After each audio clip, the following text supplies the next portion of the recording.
Trump's bold move, cutting federal funding for PBS and NPR.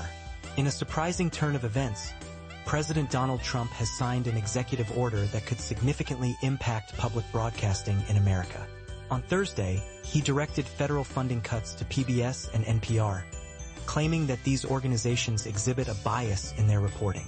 This decision has sparked a wave of reactions and concerns about the future of public media. The executive order instructs the Corporation for Public Broadcasting and other federal agencies to halt federal funding for NPR and PBS. It goes even further, demanding that they eliminate any indirect sources of public financing for these news organizations. The White House took to social media to announce the signing, stating that these outlets receive millions from taxpayers to spread radical, woke propaganda disguised as news. This move is just the latest in a series of actions by Trump and his administration aimed at exerting control over institutions that they perceive as opposing their views. Since taking office, Trump has made headlines for removing leaders, placing staff on administrative leave, and cutting hundreds of millions of dollars in funding to artists, libraries, museums, and theaters. His administration has also sought to withhold federal research and education funds from universities and punish law firms unless they agree to eliminate diversity programs that Trump finds objectionable.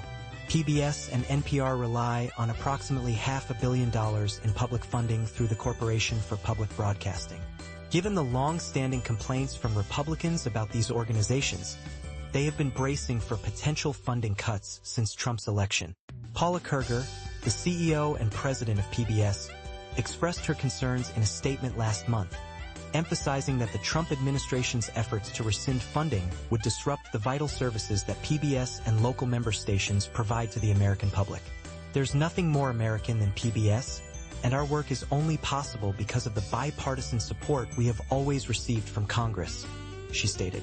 This public-private partnership allows us to help prepare millions of children for success in school and in life, and also supports enriching and inspiring programs of the highest quality.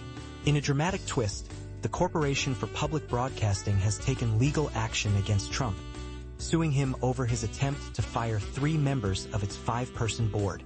They argue that the president is overstepping his authority and that this move would leave the board without the necessary quorum to conduct business. Just 2 weeks ago, the White House announced plans to ask Congress to rescind funding for the Corporation for Public Broadcasting as part of a larger $9.1 billion package of cuts.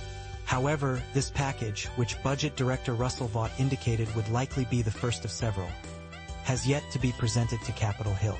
The push against PBS and NPR coincides with the administration's efforts to dismantle the U.S. Agency for Global Media, which oversees outlets like Voice of America and Radio Free Europe/Radio Liberty.